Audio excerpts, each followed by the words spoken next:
The coat smelled like her perfume. That's the first thing I noticed when I pulled it off the hanger, that vanilla and sandalwood thing she'd worn since before we were married. It was a Sunday in late October, one of those gray Ohio mornings where the cold comes in fast and you realize summer is really gone. I was cleaning out the hall closet, reorganizing, doing the kind of mindless Sunday stuff you do when the kids are at their grandmother's and the house is quiet. I went through the pockets the way you do, checking for Kleenex, loose change, grocery receipts. Left pocket, empty. Right pocket, a lip balm and a crumpled gas station receipt from February. Then the inside pocket, the one with the little zipper that she always said she never used. There was a phone in there. A Samsung Galaxy A13. Prepaid. The kind you buy with cash at a Walmart checkout. No case. Screen cracked in the corner. And when I pressed the power button, it turned on. Battery was at 11%, like it had been sitting there slowly dying for months. I stood in that hallway for probably 45 seconds without moving. The coat was still in my left hand. The phone was in my right. And I remember thinking very clearly, very calmly, this is not mine, and this is not hers by accident. That was November 3rd. By February 14th, Valentine's Day, I know she was being escorted out of our house by 2 deputies from the Franklin County Sheriff's Office. But let me start from the beginning. My name doesn't matter. What matters is that I'm a regular guy. 44 years old. I've worked HVAC installation and repair for 19 years, the last 11 with the same company out of Columbus, Ohio. I drive a 2019 Ford F-150, I coach my son's little league team in the spring, and I make a decent living. Not rich. Comfortable. The kind of comfortable where you own your house, you take 1 vacation a year, and you don't think too much about money because the bills get paid and there's still something left over. Her name was Diane. We met in 2003 at a mutual friend's cookout. She was 26, working as a dental hygienist, laughing at something across the yard, and I walked over and introduced myself before I even knew what I was doing. We got married in 2007. Had our son Marcus in 2010 and our daughter Lily in 2013. For most of those years, we were good. Not perfect, nobody's perfect, but genuinely good. She kept working part-time after the kids came. I moved up at the company. We bought the house in Westerville in 2012, a 4-bedroom colonial on a quiet street with a big backyard that Marcus claimed as his personal baseball diamond.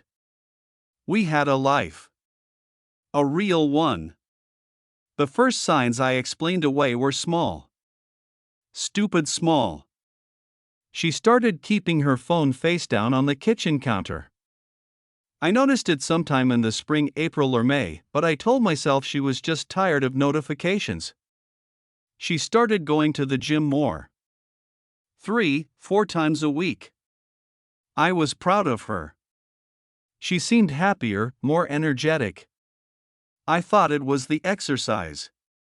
She got her hair done differently. Bought some new clothes. I thought she was just taking care of herself. The one that should have stopped me cold, and didn't, was the night in August when I walked into the bedroom and she was on the phone, and she hung up the second she saw me and said it was her sister. Her sister lives in Portland. They talk maybe once a month. But I let it go. I let a lot of things go. That's on me. By September, the feeling had moved from the back of my head to the front. It wasn't one thing. It was everything stacked up. She started being vague about her schedule. Diane had always been a planner. She had a paper calendar on the refrigerator with everything written in: dentist appointments, the kids' activities, my work schedule. In September, that calendar started having blank spaces she couldn't explain clearly. Just errands. Meeting a friend. Which friend? You don't know her, someone from yoga. She didn't do yoga. In October, she told me she was going to her friend Karen's house for a girls' night. Karen and Diane had been friends since the kids were small. I texted Karen the next morning not to check up. Just a dumb coincidence, I was asking about Karen's husband for something related to a cookout we were planning. Karen texted back, "So nice that D is getting out more. I haven't actually seen her in weeks, we keep trying to make plans." I read that text 3 times standing in a Home Depot parking lot.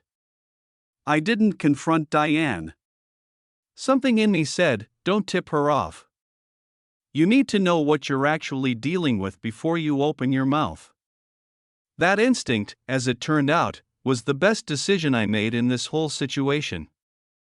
That same week I went online. I read forums, the kind of forums you hope you never need to read, about how people discovered their spouses were cheating and what they did about it. 2 things kept coming up: hidden cameras and GPS trackers. I ordered both. The camera I bought was a Blink Mini indoor camera, the small white square one. $35 on Amazon. I set it up in the living room aimed at the front door, connected to my phone, with motion alerts. I told Diane it was for the dog. We have a 3-year-old yellow lab named Duke, because I was worried he was getting into things when we weren't home. She nodded and didn't think about it again. The GPS tracker was a Landair C54. Magnetic. Waterproof. About the size of a matchbox.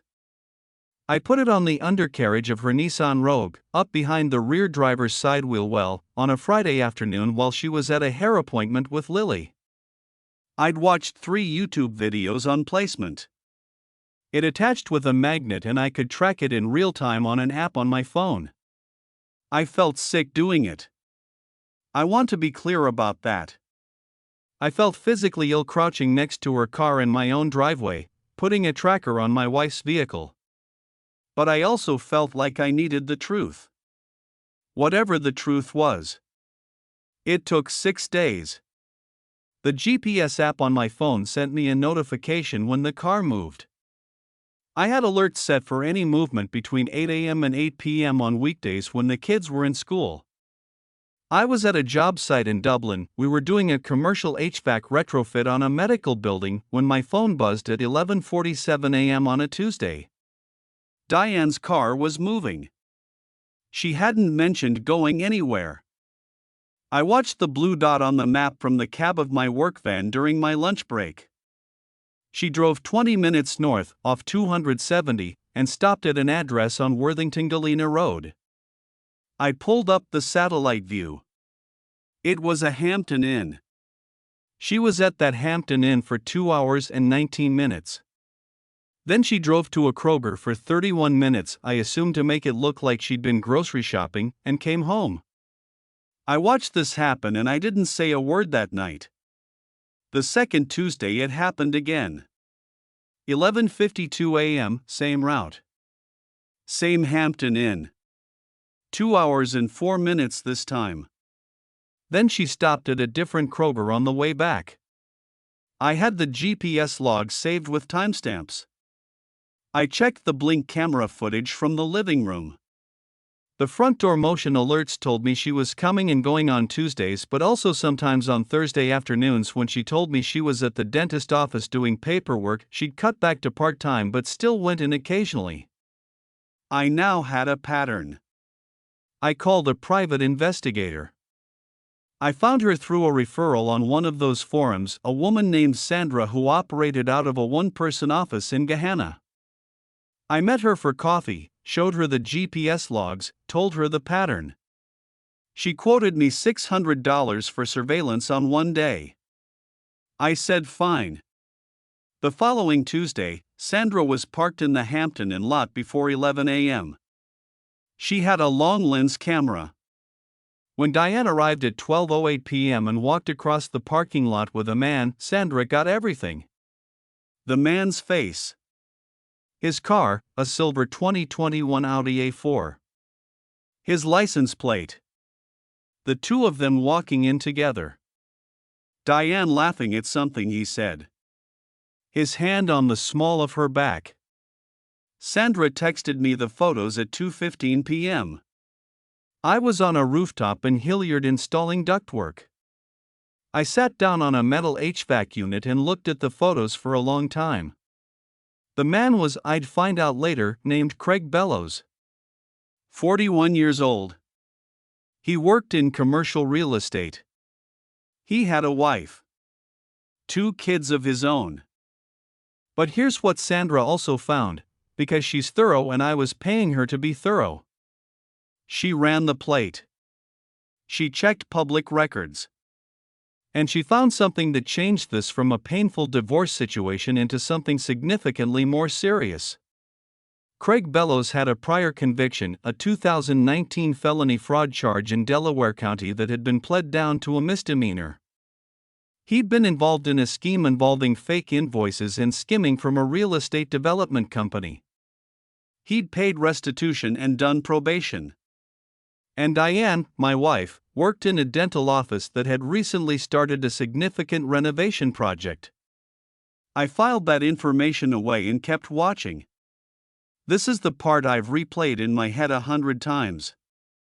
Not because I'm proud of how it felt, I'm not. But because it was the moment everything that had been underground for 8 months came up into the daylight all at once.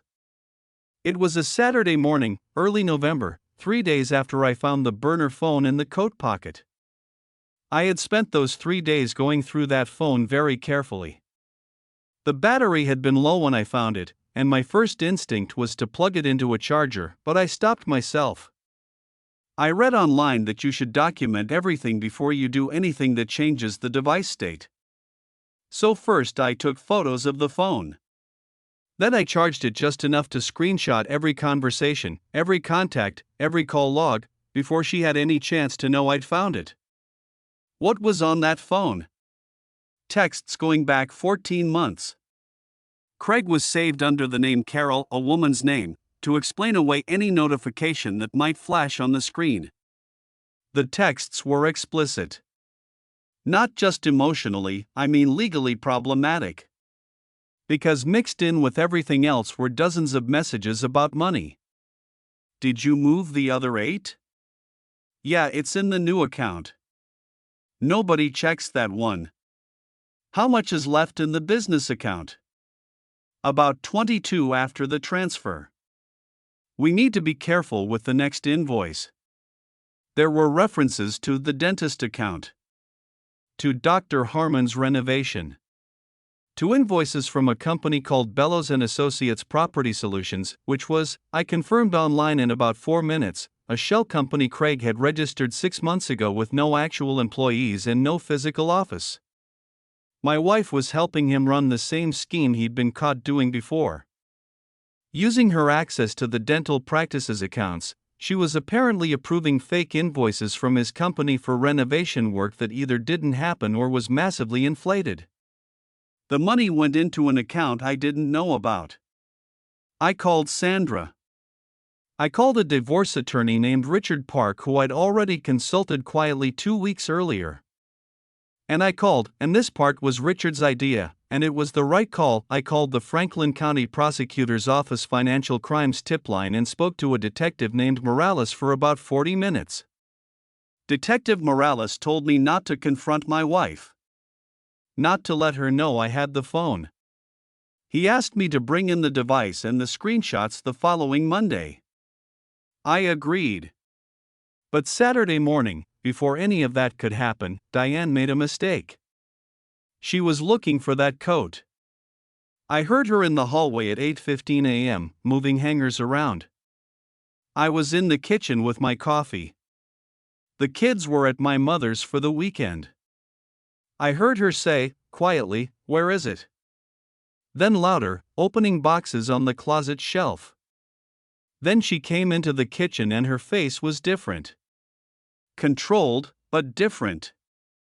"Have you seen my gray wool coat?" she said. "I think it's in the hall closet," I said. I checked. It's not there. I looked at her over my coffee cup. I might have moved it to the guest room closet when I was reorganizing. Check in there. She went to the guest room. I followed, and I stood in the doorway. She went through that closet fast. She knew exactly what she was looking for, and it wasn't the coat. She checked the pockets of every garment in there.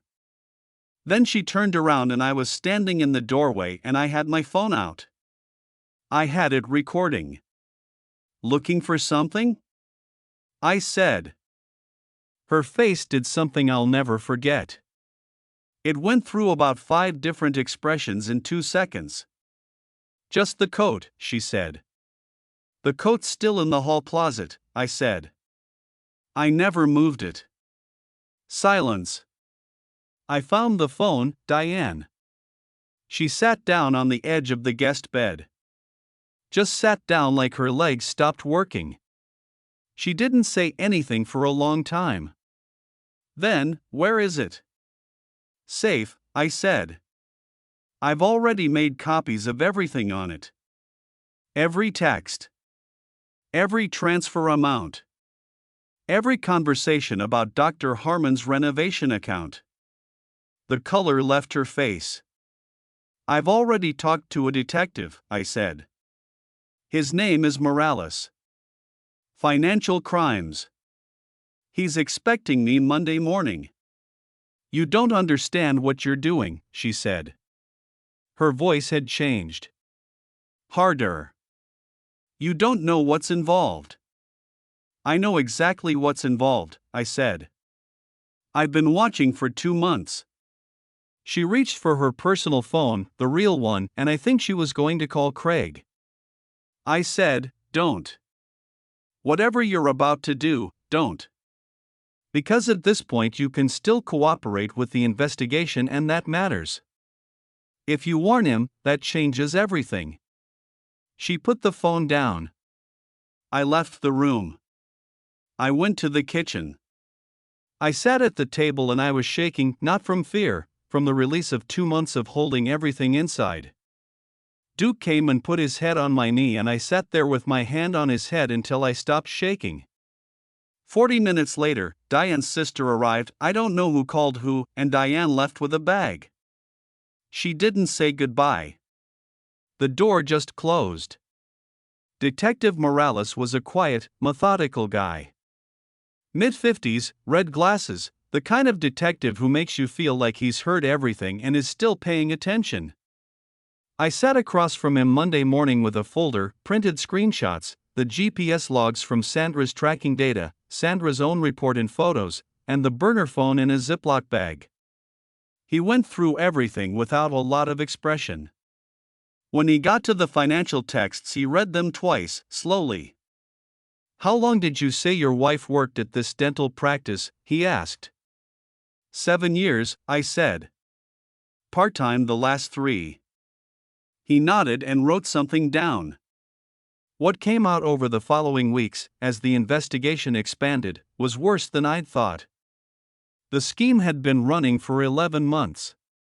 Bellows and Associates had submitted 14 fraudulent invoices to Dr. Harmon's practice for renovation services. The invoices ranged from $4,000 to $18,000. Total amount, approximately $148,000. Diane, in her role handling the office's accounts payable on a part-time basis, had approved every one. The money had been split. A portion went into the account she'd opened alone, the one I hadn't known about. When the forensic accountants looked at it, there was $41,000 in there. $41,000. My wife had stolen $41,000 from her employer and hidden it from me while I was paying our mortgage and buying our kids' school supplies and coaching Little League. Craig Bellows, when investigators showed up at his office, immediately began cooperating and pointed at Diane as the one who'd approached him with the idea. His attorney was there within the hour. I don't know whether that's true or not, who had whose idea, and honestly it stopped mattering to me pretty quickly. Dr. Harmon, the dentist, was devastated. He'd known Diane for years. He'd invited us to his daughter's graduation party. He'd trusted her completely. Diane was charged with 2 felony counts, theft by deception and engaging in a pattern of corrupt activity. Craig was charged with the same, plus a violation of his prior probation terms. The weeks after that were quiet in the way that very painful things are quiet. Not peaceful, just still, like after a storm when everything is wet and broken and you haven't started cleaning up yet. Diane lost her job the same day Dr. Harmon was notified. She lost her dental hygiene license within 30 days. The licensing board moves fast when there's a felony charge. She had been a dental hygienist for 18 years. That was gone. She was living at her sister's in Clintonville. I don't know the details of their arrangement and I didn't ask. What I know is that the life she'd built, or thought she'd built alongside another life, collapsed in pieces. Her friends were largely mutual friends, couples we'd known through the kids' school and the neighborhood. When people found out, and people always find out, the invitations stopped. The group chats went quiet for her. I'm not saying that to be cruel. That's just what happens when the community you've built together dissolves and people have to choose. Most people didn't choose dramatically. They just gradually stopped calling. The hardest part, and I mean the hardest part of this entire experience, harder than finding the phone, harder than the confrontation, was the kids. Marcus was 14 when this happened. Old enough to understand more than we wanted him to. Lily was 11. We told them together, sitting at the kitchen table on a Sunday morning, that their mom and dad were going to separate. We kept it simple. We kept it factual. We didn't assign blame out loud. But Marcus is a smart kid. He saw his mother move out. He saw the police show up in February to execute the arrest warrant. He saw the news story. It made the local Columbus News, a brief item, because the dental practice was reasonably prominent and $148,000 is not a small number. He put things together. He didn't ask me directly for a long time.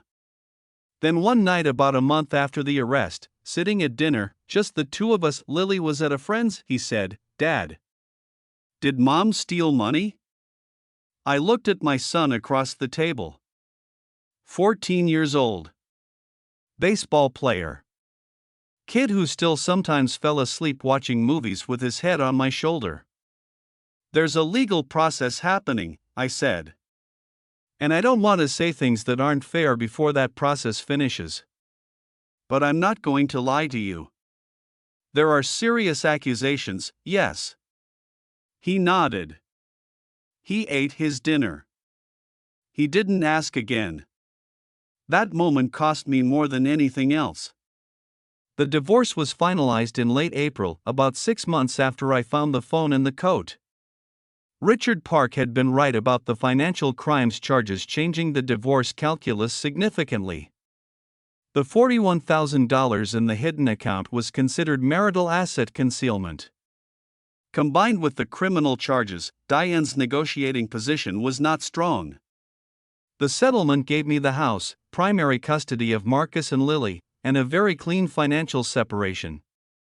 Diane pled guilty in May to one count of theft by deception. The pattern of corrupt activity charge was dropped as part of the plea agreement. She received 2 years of supervised probation, mandatory restitution to Dr. Harmon's practice of her full share, and 200 hours of community service. No prison time, first actual conviction, cooperative with investigators, restitution agreed upfront. Her attorney did good work. Craig Bellows received a harsher outcome. His probation violation meant he faced real consequences this time. He received 18 months, suspended after 6 served. His wife filed for divorce 3 weeks after the charges were announced. As for me, it's July now. Marcus made his travel baseball team's starting lineup for the first time. Lily has a best friend named Ava who is at our house so often she basically lives here. Duke has claimed the entire left side of my bed and I've stopped fighting him on it. I sold Diane's Nissan Rogue after the divorce. It was in both our names. Bought myself a used bass boat I'd been looking at for 3 years and never pulled the trigger on. First time I took it out on Hoover Reservoir on a Thursday morning, I'd taken the day off. I sat in the middle of the water with a fishing rod in my hand and nothing on the calendar, and I thought, this is what the other side of it feels like. Not triumphant. Not angry. Just quiet. Just mine. The burner phone is in a box in my garage. Detective Morales gave it back after the case closed. It was admitted as evidence and then returned. I keep meaning to throw it away. I haven't yet. Maybe I will soon.